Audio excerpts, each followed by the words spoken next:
안녕하세요. 커피앤톡입니다. 오늘도 와주셔서 감사드리고요. 바로 사연 읽어보겠습니다. 안녕하세요. 저의 헛헛한 생활 속 유일하게 작은 즐거움인 채널에 이렇게 사연을 다 보내봅니다.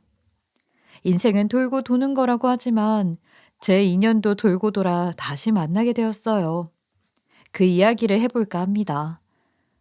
저와 아내는 둘 다 의사였어요. 새로 취직한 병원에서 처음 만나게 되었거든요. 저는 외과, 아내는 소아과 담당이었어요.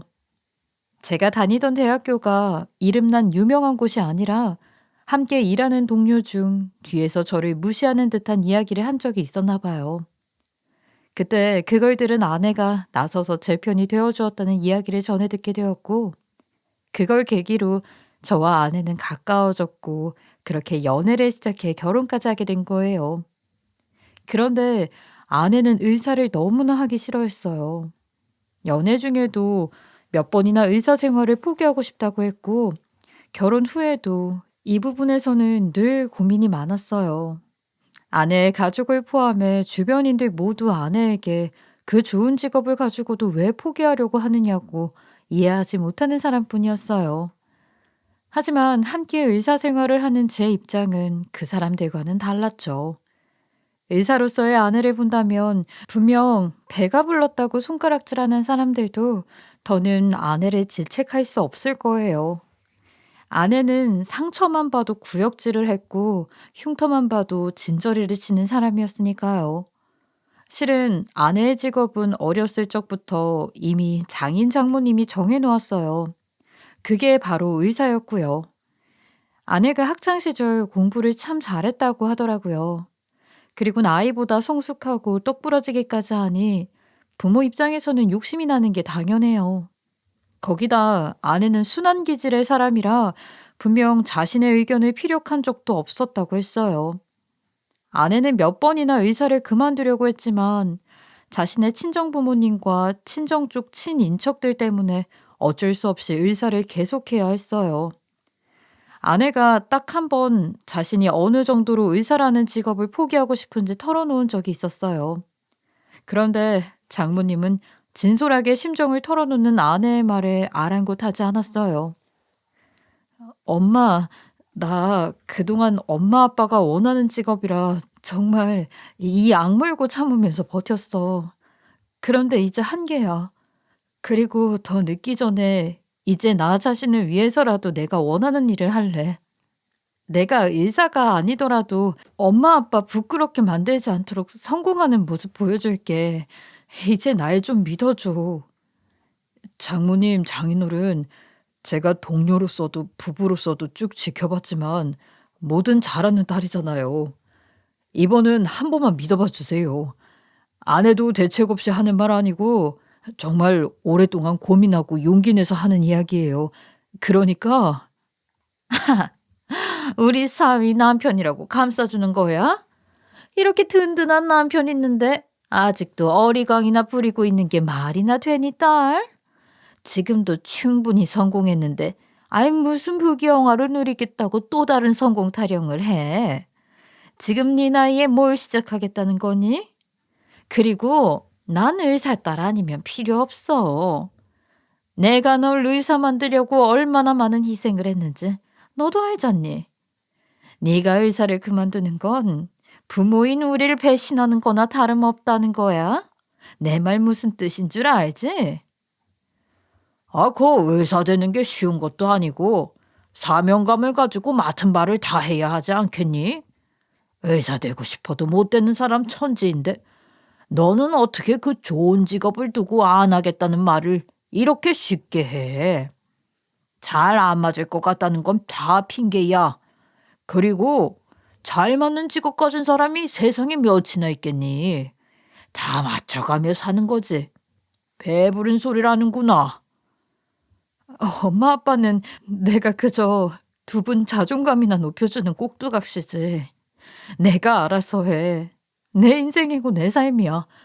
엄마 아빠가 살아주는 게 아니잖아.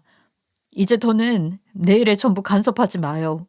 다시는 이런 자리도 없을 테니까 그런 줄 알아요. 가자 여보. 아내는 그날 이후 한동안 집에서 말도 잘 안 하고 퇴근하고 돌아오면 이불을 뒤집어 쓴 채 울기까지 했어요. 그런 모습을 보고 어떻게 장모님과 장인어른의 말을 따르라고 하겠어요. 저는 그런 아내를 더는 지켜보고 있을 수 없어 일을 그만두라고 단호하게 이야기했어요. 아내는 울면서 어떻게 그러냐고, 자신의 부모님이 이야기하는 걸 듣지 않았냐고, 자식이 그런 말을 듣고도 어떻게 마음대로 행동을 할 수 있겠냐고 오열을 하더군요. 저는 아내에게 제가 벌이를 잘 하는데 뭐가 걱정이냐며, 당신 덕에 이제 나를 두고 뒤에서 수군대는 사람도 없고 언제나 당당하고 즐겁게 의사생활을 하고 있다고. 그러니 나를 믿고 마음 편히 하고 싶은 걸 하라고 말해 주었어요. 아내는 그날 저를 아는 채 한참을 어린애처럼 울었죠. 그리고 인수인계를 마치자마자 의사일을 그만두었어요. 단 의사를 그만두는 건 와이프 친정 부모에게는 비밀이었어요. 얼마나 아내를 닥달할지 안 봐도 훤하니 말이에요. 아내도 더는 장모님과 장인어른의 아집이 가득 담긴 잔소리를 듣기 싫다고 절대 이야기하지 않겠다고 하더군요. 그리고 자기가 원하는 일을 하며 당당히 성공한 뒤에 이야기하겠다고요. 아내는 제가 일을 그만둬도 된다고 허락했지만 제 눈치가 보였는지 제대로 쉬지도 않고 앞으로의 계획을 세우는 것에 너무 몰두하더라고요. 제게는 미안하다면서요. 그래서 저는 아내에게 그간 힘들게 일하며 몸도 마음도 많이 지쳤으니 한숨 돌리고 나서 마음에 여유가 생긴 뒤에 천천히 하라고 다독여 주었어요. 아내도 그런 제 말에 안심이 되었는지 그제야 얼굴이 서서히 피기 시작하더군요.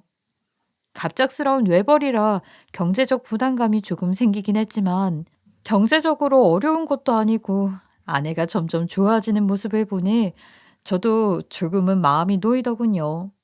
다행이다 여기며 지내고 있었는데 이 비밀은 불행히도 그리 오래 지속되지 못했습니다.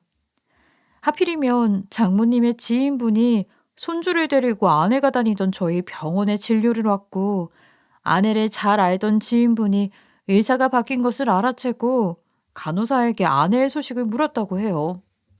당연히 아무것도 모르는 간호사는 아내가 병원을 그만뒀다는 사실을 알려주었고 장모님의 지인분이 이 이야기를 장모님에게 하는 바람에 아내가 병원을 그만뒀다는 사실이 처가에 다 알려지게 된 것입니다. 이 소식을 들은 장모님이 아내에게 연락해서 어떻게 된 거냐고 따졌는데 그땐 아내가 친한 선배가 소아과를 차리는데 그곳에서 함께 근무할 계획이라고 둘러댔어요. 하지만 그렇게 의사가 싫다던 딸이었기에 아내의 말에 믿음이 가지 않은 장모님은 아무도 모르게 아내의 뒤를 캐기 시작했고 미행까지 하며 사실 여부를 확인하려고 애를 썼더라고요. 그렇게 아내가 병원을 그만뒀다는 사실을 알게 된 지 딱 석 달이 지났을 때 아내가 거짓말했다는 것을 알고는 친정에서 난리가 났어요. 평소 처가에서 저희 부부를 모두 부르는 일은 많지 않았는데 그날은 화가 잔뜩 난 목소리로 장인어른께서 전화가 와서는 당장 집으로 오라는 거예요. 저는 갑작스러운 부름에 많이 당황해 아내에게 왜 우리를 부르는 것 같냐고 가는 길에 이야기를 했는데 처음에는 모르겠다던 아내가 갑자기 뭔가 떠올랐는지 불안한 표정으로 제게 이야기하더라고요. 석 달 전 장모님에게 병원 그만둔 것을 들켰다면서요. 어쩌면 그 일 때문에 부른 걸지도 모른다고 말하는데 다른 곳으로 취직할 예정이라고 했는데 그게 어떻게 문제가 되냐고 제가 물으니 그것까진 자기도 모르겠다는 거예요. 저와 아내는 아닐 거라고 서로를 달래며 처가로 향했습니다. 그런데 처가에 들어서자마자 장모님이 아내를 붙잡고 불같이 화를 쏟아내더라고요. 너, 네가 어떻게 이래? 우리한테 어떻게 이럴 수 있느냐고. 내 몇십 년간의 노력을 이렇게 무참히도 짓밟는 짓을 할 수 있어? 친한 선배의 병원에 취직을 해. 이 요망한 년아. 네 그 거짓말에 바보처럼 속고만 있을 줄 알았니? 도대체 부모할 길을 어떻게 하는 거야? 장모님, 일단 진정하세요. 진정하시고 차근히 대화로 풀어요. 예? 너도 그러는 거 아니다.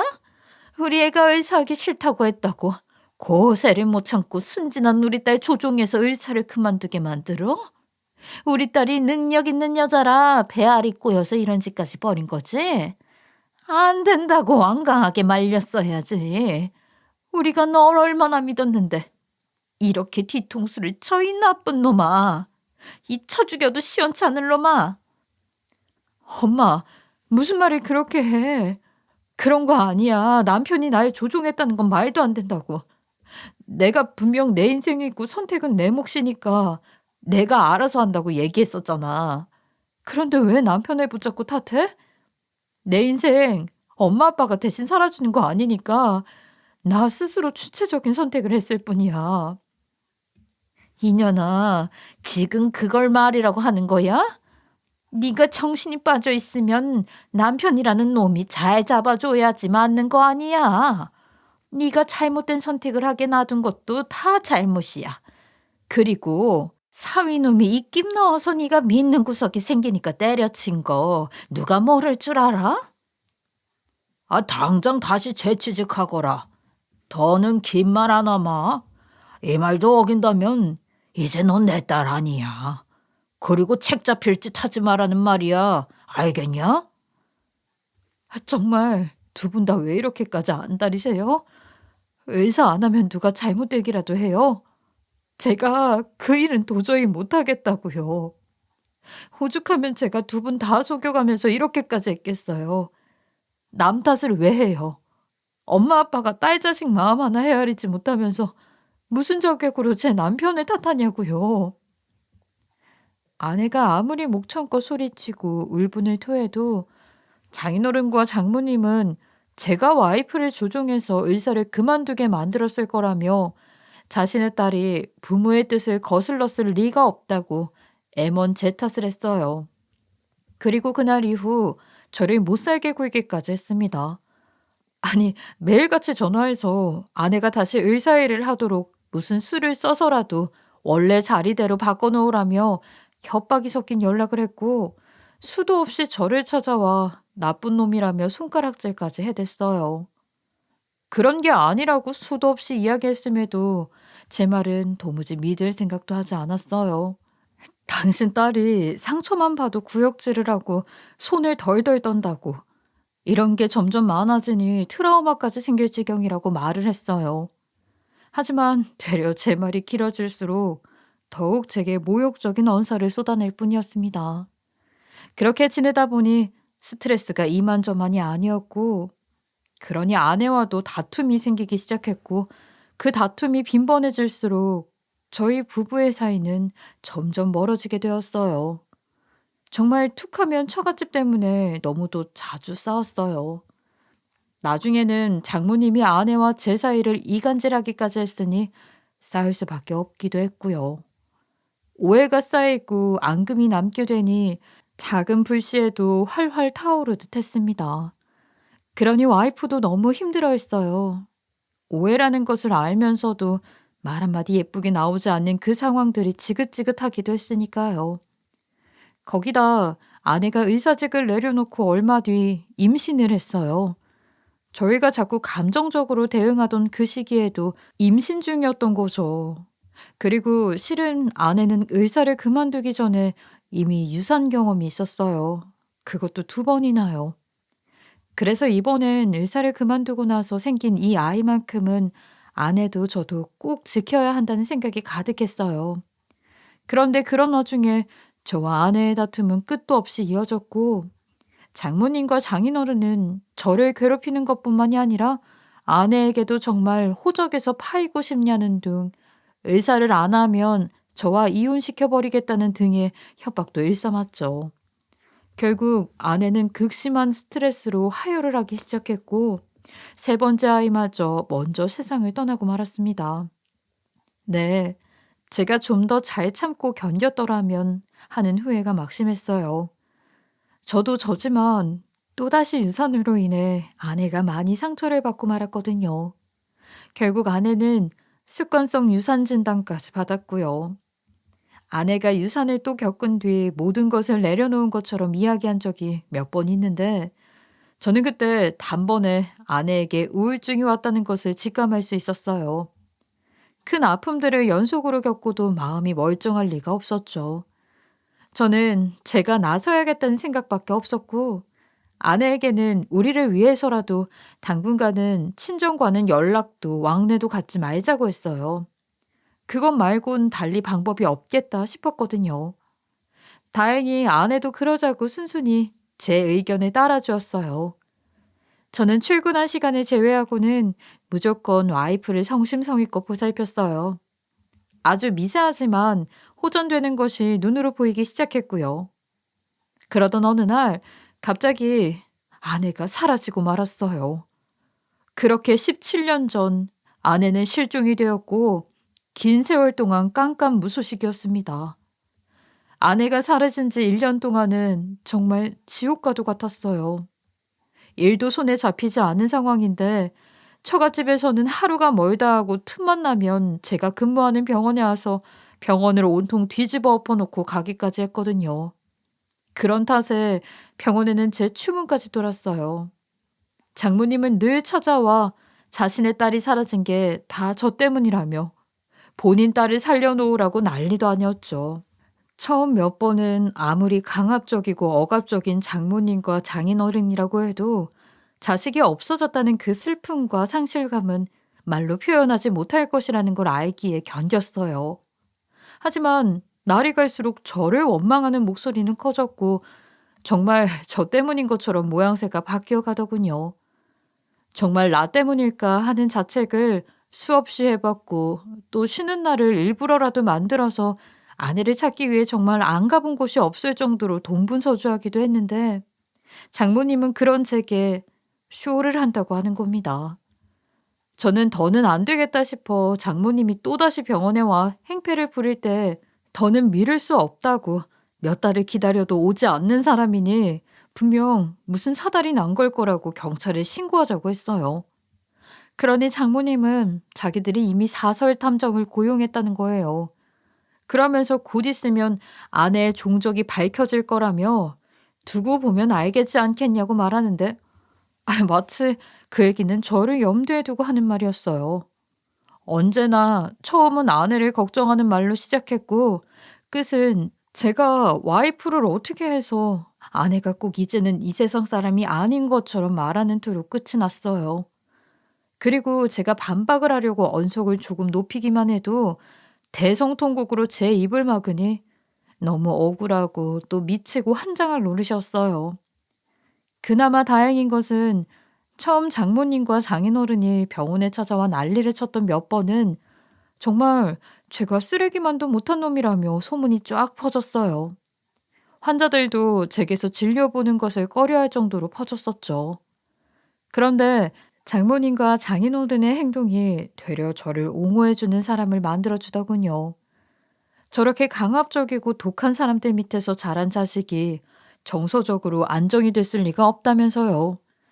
그리고 아내 덕에 친해졌던 동료들이 적극적으로 저를 대신해 해명해 준 적도 있었고요.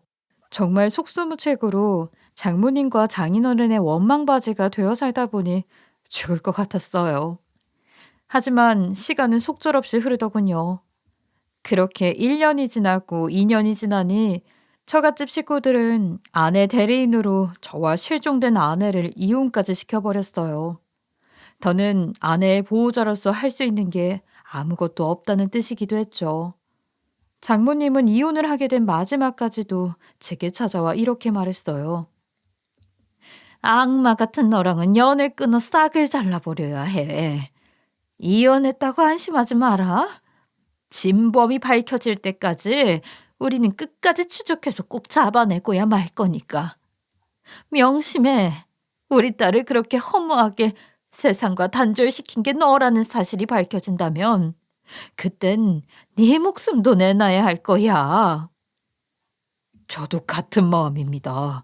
진범이 밝혀질 때까지 추적해서 잡아내고 말 거라고요. 범인이 진범을 잡겠다는 게 가당키나 한지는 모르겠다만 어디 한번 잘해보렴? 그 후로 더는 병원에 장모님과 장인어른은 찾아오지 않았어요. 저도 처가 식구들과 모두 연락을 아예 끊었어요.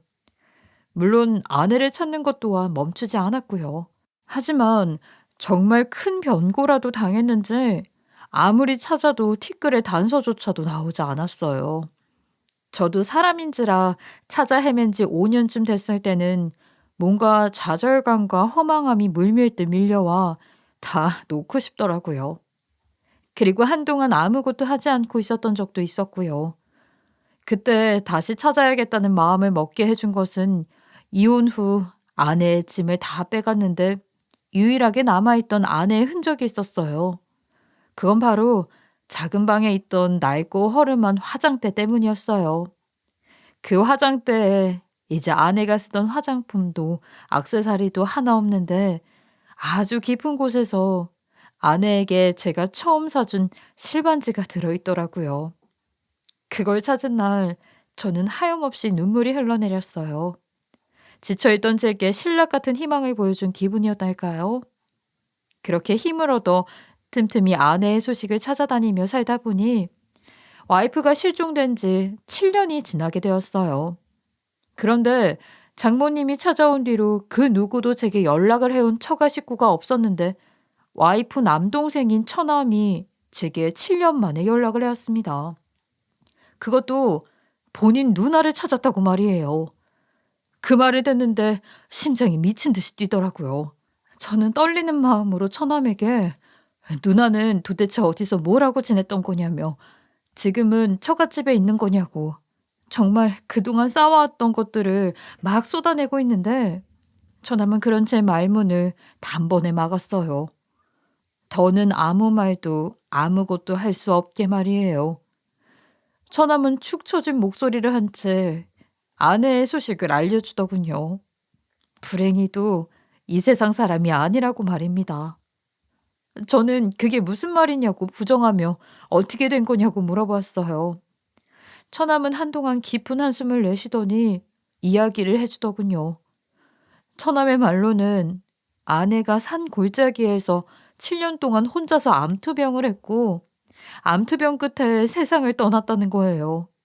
그래서 본인들끼리 장례를 다 치렀다고요. 저를 장례식에 부르지 않은 이유는 제가 아내를 그렇게 만들었다는 이유라더군요. 아내가 아픈 곳 하나 말하지 못하도록 옥죄었다고. 아내의 마지막을 함께할 자격도 없는 놈이라고 장모님과 장인어른이 소식을 전할 가치도 없다고 했지만 그래도 알려줘야 할 것 같아 가족들 몰래 자기가 이렇게 연락하게 되었다고 했어요. 저는 처남에게 아내가 묻힌 곳이라도 가야겠다고 납골 땅이나 산소는 어디냐고 애원하듯 물었지만 처남은 이미 자기가 아내의 소식을 알린 것만도 큰 용기를 냈던 거라며 차마 묻혀있는 곳까지 알려줄 수는 없을 것 같다며 전화를 끊어버리더라고요. 아내의 죽음에 대한 이야기를 듣게 되었을 때의 절망은 정말 감당이 안 되더군요. 하지만 저는 늘 같은 하루를 보냈어요. 달라진 게 있다면 더는 아내의 소식을 쫓지 않는다는 것이었고요. 이미 세상을 떠났으니 제가 아무리 찾아 헤매도 없는 거라는 생각에 아내에 대한 것은 아무것도 하지 않았어요. 되려 너무 가슴이 미어지고 힘들어 차라리 잊자고 생각한 날도 있었죠. 그렇게 저는 사랑했던 아내를 가슴에 묻고 싱글로 살고 있었어요. 아내가 세상을 떠났다는 소식을 듣고 3년은 많이 힘들었어요. 하지만 시간이 해결해준다는 말이 있는 것처럼 매해가 바뀔 때마다 조금씩 평범하게 사라지더라고요. 제게 선을 주선해주겠다는 사람도 생기고 더는 제게 괜찮냐고 묻는 사람이 없어져 갔어요. 그리고 그게 너무도 당연해졌을 시기쯤 정말 믿을 수 없는 일이 생겼습니다. 병원에서 응급콜이 왔고 저는 병원에서 숙직을 하고 있는데 자다 말고 응급실로 내려가 환자를 살폈어요. 간호사를 통해 환자가 있는 베드로 갔고 환자의 얼굴과 몸 상태를 살펴보았어요. 그런데 그 환자를 본 순간 저는 떨리는 다리에 그만 그대로 바닥으로 주저앉고 말았어요. 간호사들도 주저앉은 저를 보며 왜 그러시냐고 더 놀라더라고요. 저는 그런 간호사에게 환자 신상 정보 좀 가져오라고 하여 자세히 살펴보니 그 환자는 바로 10년 전 사망했다는 제 아내였어요. 물론 17년이라는 긴 세월이 흘렀으니 얼굴도 많이 변해 있었고 제 기억에 남아있는 모습도 많이 달랐지만 이름이나 나이, 그리고 얼굴에 있던 특정 상처까지 병원 침대에 누워있는 그 여자가 제 아내라는 것을 증명해 주고 있었어요. 사실 아내는 얼굴에 작은 흉터가 있었어요. 어렸을 적 생긴 상처가 깊은 흉이 졌던 거죠. 공부를 하지 않겠다고 장모님과 장인어른에게 반항한 적이 있었대요. 물론 사춘기였으니 어쩌면 그 억압적인 환경에서 벗어나고 싶었던 것도 당연했겠죠. 아내는 공부를 안 하겠다며 책상에 쌓여진 교재를 다 가져다 버렸다는 거예요. 그걸 본 장모님이 분에 못 이겨 손에 잡히는 대로 아내를 향해 물건을 집어 던졌고, 아내는 장모님이 던진 유리컵이 벽면에 부딪혀 깨지면서 그 파편 중 하필 가장 큰 파편이 얼굴 깊게 박히게 되어 얼굴에 심한 상처가 났던 거예요. 그게 흉이 되었고, 아내는 그 상처로 인한 트라우마가 깊어 작은 상처나 흉터를 봐도 못 견뎌 했던 거예요. 그런데 제 앞에 누워있는 여자의 얼굴에 같은 자리 똑같이 생긴 흉이 있던 거고요. 저는 이 모든 상황을 이해할 수 없었어요. 분명 암투병으로 세상을 떠났다고 했고 그렇게 믿고 이 긴 세월을 살아왔는데 돌연 아내가 제 눈앞에 나타났다니요. 그것도 사경을 헤매고 있는 채로 말입니다. 저야 이혼을 했으니 당연히 등본으로 아내의 생사를 알 수가 없었어요. 아내에게 이게 다 어떻게 된 것이냐며 묻고 싶어도 물어볼 수조차 없는 상태였어요. 저는 어떻게 된 일인지 아내가 겪은 모든 일을 알아야겠다는 생각에 정말 기를 쓰고 아내를 살리는 것에만 전념했어요. 아내의 상태가 너무 좋지 않아 정말 제게는 하늘 같은 선배에게까지 부탁해 아내를 치료했어요. 아내가 어느 정도로 상태가 좋지 않았냐면요. 한 달을 꼬박 병실에만 누워 있었어요. 이제야 다시 만났는데 잘못될까봐 잠도 제대로 청하지 못하고 간호했습니다. 정말 다행히 딱 누워있는 지 한 달이 되자 정신이 들었고, 아내는 걱정했던 것과는 반대로 정말 빠르게 회복을 해갔어요. 그렇게 아내를 살린 뒤 회복도 어느 정도 하고 나서야 저는 아내에게 자초지종을 들을 수 있었어요. 처음에는 이야기하지 않으려고 하더라고요. 이미 자신도 저와 자신이 법적으로 이혼한 사이라는 것쯤은 알고 있었거든요. 그런데 저와 오랫동안 함께한 동료이자 아내의 옛 동료였던 친구가 제가 없을 때 병문안으로 와서는 제가 그간 마음고생했던 것을 이야기해 주었고, 아내는 그 말을 듣고 숨기면 안 되는 것이라 판단했는지 제게 자신이 그 긴 세월 동안 겪었던 이야기를 들려주었어요. 실은 우리 부모님의 계략에 빠졌던 거였어. 갑자기 사라졌던 날 기억해? 너무 오래돼서 가물가물하겠지. 그날 아빠가 날 불렀어. 그래서 친정에 찾아갔지. 아빠와 엄마는 당신 없는 틈을 타서 나를 설득하려고 했어. 의사였던 딸로 돌아가라고 말이야. 나는 당연히 싫다고 거절했고. 그건 계속 있었던 일이잖아. 그런데 그게 당신이 갑자기 사라졌던 것과 무슨 관계가 있다는 거야? 난 아직도 이해가 되지 않는 것들 투성이야. 어떻게 하면 죽었다는 사람이 살아 돌아오고, 또 어떻게 하면 이렇게 사경을 헤매며 내 앞에 다시 나타났냐고. 처음 며칠은 계속 날 설득했어. 당신에게 연락도 못하게 하고 집 밖으로는 한 발짝도 못 나가게 감시까지 하면서 말이야. 그런데 나는 끝까지 반항했고 또 처음으로 정말 대차게 대들기도 했지. 그런데 그런 내가 악마가 다 되었다며 벌을 준다고 지하실에 날 가뒀어. 지하실? 아무리 그래도 그렇지. 사람을 지하실에 가두는 게 말이나 돼?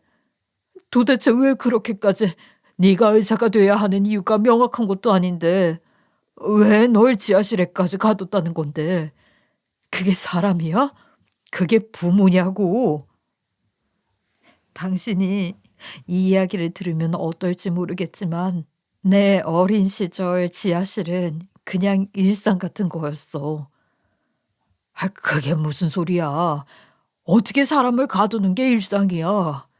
도대체 당신 그 집에서 어떤 대우를 받으며 여태 살아왔던 건데. 아내가 모든 진실을 털어놓은 이야기는 이랬어요. 의사를 계속하라고 강요하는 장모님과 장인어른에게 대들었고, 그런 아내에게 어떻게 이렇게까지 되바라질 수 있냐며 용납할 수 없다고, 와이프가 성인이 되고 벌 받은 적이 없어 이렇게 자신들의 머리에 올라타려고 그러는 거라며 친정에 있는 지하실에 아내를 가둬놓은 것이었어요. 아내는 그 지하실에서 여태껏 갇혀 살았던 거고요.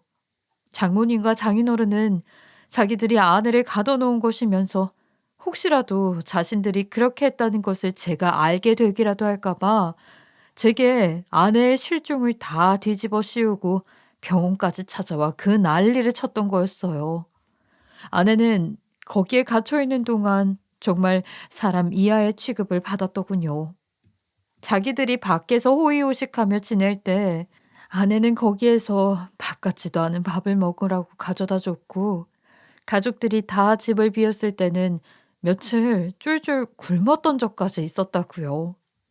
그리고 밥을 줄 때마다 뜨신 밥 먹고 떳떳하게 나와 살고 싶으면 얼른 병원에 복직하겠다고 각서를 쓰라고 해코지까지 당했다고 하더라고요. 아내는 끝까지 의사를 다시 하겠다는 말을 하지 않았고 자신들의 벌이 통하지 않자 강제로 저와 이혼을 시킨 것이었어요. 아내가 유일하게 포효했던 날이었다고 하더라고요. 하지만 그래도 이번만큼은 두 분의 소나기에 잡혀 꼭두각시처럼 살지 않겠다는 그 마음으로 참아왔고, 이렇게 고집을 부리면 몇 달 고생시키고 그냥 내보내줄 줄 알았대요. 그런데 그게 아니었고, 그렇게 지내다 보니 세월이 이렇게나 흘러버렸던 거죠. 아내가 운 좋게 지하실에서 벗어날 수 있었던 건 친정 부모님이 거처를 옮기게 되면서 같이 이사 준비를 해야 했기에 가능했다고 했어요. 이사 준비를 하는 척 몰래 도망을 친 거라고요. 아내는 사람들의 눈을 피해 깊은 산속으로 들어갔고 친정 부모님이 이사하는 날까지 그 산속에서 숨어 있었던 거예요. 그리고 이삿 날이 며칠 지난 뒤 내려오기로 결심을 했는데 낮에는 자신을 알아보는 눈이 있을지 몰라 오밤중에 그곳에서 내려왔고 하필이면 큰 도로로 나오게 되면서 교통사고를 당하게 되었던 거예요. 교통사고를 당하던 그 당시 들었던 생각은 아프다가 아닌 이렇게 끝나는 건가 였다고 해요. 그리고 자신이 깊은 잠에 빠졌었는데 그 꿈에서는 의사인 자신도 없었고 그걸 강요하는 부모도 없었다고 해요. 그래서 깨고 싶지 않았다고요. 자신이 깊은 잠에서 깨어났을 때 가장 먼저 보였던 게 저라서 너무 다행이었다고까지 말하는데 어찌나 눈물이 나는지 모릅니다. 이런 아내에게 제가 대신 보호자로 병원 수속을 밟아서 정말 다행이었다고 생각했어요. 사망한 아내가 이렇게 돌아온 게 영 수상쩍어 병원의 사정을 이야기하고 제가 대신 보호자를 자처했거든요. 만약 아내의 부모가 보호자로 왔다면 이런 비밀도 모른 채 아내는 또다시 지옥으로 들어갈 뻔했잖아요. 저는 그런 아내의 말을 듣고 처가 식구들을 용서할 수 없었어요. 어떻게 인간 이하의 취급까지 하며 죽었다는 거짓말을 할 수 있으며 자기들이 저질러 놓고 뻔뻔하게 제게 와서 모든 게 저 때문이라는 쇼까지 벌일 수 있는지 말이에요. 그리고 정말 화났던 이유는 하나 더 있었어요. 바로 아내의 어린 시절 이야기였는데요. 아내는 사실 의사가 되기 전 그리고 10대와 20대 시절에도 성적이 안 나오거나 성적이 떨어질 때면 그렇게 지하실에 자신을 가뒀다고 하더군요. 이래가지고 의사가 될 수 있겠냐면서 편하게 앉아 공부만 하니 정신이 빠졌다고 개고생을 해보라면서 아내는 그곳에서 오로지 공부만 해야 했고 혹시라도 졸다가 걸리면 어마무시한 혼까지 당해야 했다고 해요. 그런데 더욱 가슴이 미어지는 것은 다 그렇게 공부를 하는 줄 알았다고 하더군요. 자신에게는 너무도 무서운 부모였기에 반항 한번 제대로 할 수 없었던 거예요. 아내가 부모의 교육 방식이 잘못된 것이라는 걸 알았던 건 의사가 되고 난 후에서였다고 해요. 의사 동료들과 어린 시절 어떻게 공부를 했는지에 대해 이야기를 나눈 적이 있었는데, 그때 자신의 이야기를 들은 동료들이 경악을 금치 못했다면서 말이에요. 그걸 알고도 자신은 자기의 부모이기 때문에 아내 자신이 잘 되길 바라는 마음이었겠지라고 생각하며 그 당시 당했던 부당함에 대해 이야기를 꺼내본 적이 없었던 거였어요. 그런데 의사를 그만두고 또 그 지옥의 벌이 시작된 것을 아내는 세상을 떠나고 싶을 만큼 힘들었다고 하더라고요. 저는 아내의 어린 시절부터 17년이란 세월 동안 아내가 당한 일에 대해서는 더는 참고 있을 수 없었어요. 그래서 아내에게 다시는 이런 짓을 못하도록 제대로 혼쭐을 내줘야 한다고 이야기했고, 아내도 자신이 그간 당해온 수모를 더는 참아줄 수 없다며 법적인 처벌을 제대로 받을 수 있도록 제게 도와달라고 말하더군요. 저도 가만히 손 놓고 있을 수 없었기에 친한 동료 중 형이 유명 로펌에서 근무하는 변호사가 있었는데 그분의 도움을 받아 법적으로 처리할 수 있도록 준비했죠. 바로 고소를 하기도 했고요. 변호사가 그간 아내가 당했던 긴 수모와 아내의 의사도 없이 자기들 멋대로 대리인이라며 이혼을 시킨 것까지 모두 싸잡아 그 죗값을 치를 수 있도록 해달라고 요청했어요. 그런데 고소장이 아내의 친정집에 날아갔는지 저희 집에 찾아와 깽판을 쳐댔어요. 게다가 제 집에 아내가 있는 모습을 보고 눈까지 뒤집혀 아내와 제게 욕을 퍼부어댔죠. 네가 감히 뭐라고 고소장을 보내? 의사 그만두게 조종한 것도 모자라서 부모랑 연애 끊어놓으려고 네가 작정을 했구나. 이 악마보다 더 악마 같은 놈. 고소도 네가 우리 딸한테 시킨 거지? 우리 딸이 다 자기 잘 되라고 하는 우리 마음을 모르고 이렇게 극악무도한 배신을 할 리가 없어. 없다고. 잘 되라고 하는 마음이라고 하셨어요? 거기에 가두고 이 긴 세월을 아무것도 못하게 만들어 놓고 뻔뻔하게 그런 말씀이 나오세요? 오죽하면 아내가 그 집에서 자기 부모 밑에서 도망쳐 나오다 사고까지 당하냐고요. 당신들이 제 아내를 저 세상에 보낸 거나 다름없어요. 아니, 당신들은 정서적인 것과 사람의 영혼을 끊임없이 파괴해왔던 그런 파렴치한이라고. 뭐? 뭐야? 파렴치한? 우리가 무슨 짓을 했다는 거냐? 철없는 소리나 하는 딸 정신 차리게 해주려는 게 아니 뭐가 잘못이야? 애초에 네가 의사를 그만두라고 하지만 않았어도 우리 딸이 그렇게 지내지는 않았어. 다 너를 비롯해서 벌어진 일이야. 아이 그래. 우리 딸 고생시키고 외롭게 만든 건 다 너 때문이야. 그러니 당장 고소 취하해, 당장. 자이야, 엄마 아빠한테 와. 너는 우리가 어떤 마음이었는지 잘 알잖니. 그러니 우리랑 집에 가자. 가서 고소 취하하고 의사도 다시 해야지. 당신들은 미쳤어. 고소 취하는 없어. 꼭 법적 처벌 받도록 내가 만들 거야. 그리고 난 앞으로 여기서 지낼 거니까 다신 이곳으로 찾아올 생각도 하지 마요. 꼴도 보기 싫으니까 돌아가요. 당신들은 이제 내 부모도 아니야. 들으셨죠? 아내가 당신들을 부모로 받아들일 수 없다니까. 이만 이 집에서 나가세요. 그리고 당신들이 저지른 죄에 대해 제대로 죄값 치를 준비 단단히 하시라고요. 아, 나가세요. 나가요 이제. 다신 얼씬도 마요. 저는 장모님과 장인어른을 집에서 내쫓았어요. 한참을 현관 밖에서 소리치고 문을 두드려댔지만 저희는 아랑곳하지 않았죠. 그렇게 민폐를 끼친 지 30분쯤 되니 주변 이웃들이 민원을 넣어 경비실에서 두 분을 데리고 나가더군요. 그런데 참 웃긴 게 어찌나 목소리가 큰지 경비원이 데리고 나갈 때 하는 말이 자기 딸이 저희 집에 갇혀 있다고 당장 구해야 한다고 하는데 그 말을 듣고 기가 찼어요. 나중에는 경찰까지 대동해 저희 집에 찾아왔는데 아내가 장모님과 장인어른을 상대로 고소를 했고 현재 재판을 앞두고 있다고 나서서 해결된 적도 있었어요. 그 후로는 저희 집에 찾아오지 않았죠.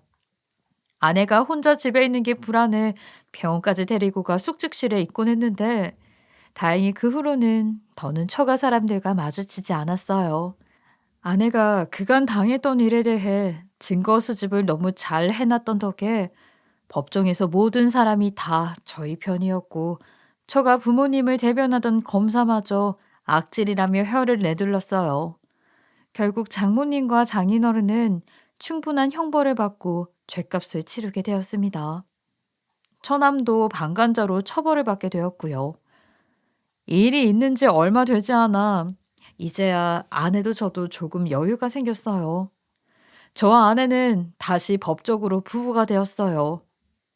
재혼식을 하라는 주변 지인들의 이야기에도 저희는 원래 부부였던 것처럼 그냥 혼인신고만 하고 이 일이 있기 전 아내가 의사를 그만둔 지 얼마 되지 않았을 때처럼 그렇게 평범한 날들을 보내고 있습니다. 아내는 긴 세월 그곳에 갇혀 있는 동안 자신이 그곳을 나왔을 때 어떤 삶을 살 건지 정말 구체적으로 구상을 해놨더라고요. 지금은 그 구상대로 계획을 세워 열심히 자기의 삶을 알차게 보내고 있어요. 그 모습이 어찌나 사랑스러운지 모릅니다. 다른 사람들보다 좀 늦게 돌아가긴 하지만 지금의 행복을 언제고 간직하며 늘 원하는 바를 이루며 그렇게 아내가 지냈으면 하는 바람뿐이네요. 저는 얼마 전 병원을 개업했어요. 옛날부터 꿈이었는데 아내가 큰 병원에 오가는 것을 많이 힘들어해 그냥 동료와 함께 투자해 병원을 개업하게 되었어요. 나이도 꽤 차서 이제 조금 여유롭게 지내며 아내와 그동안 쌓지 못한 추억도 쌓으며 그렇게 지내려고 말입니다.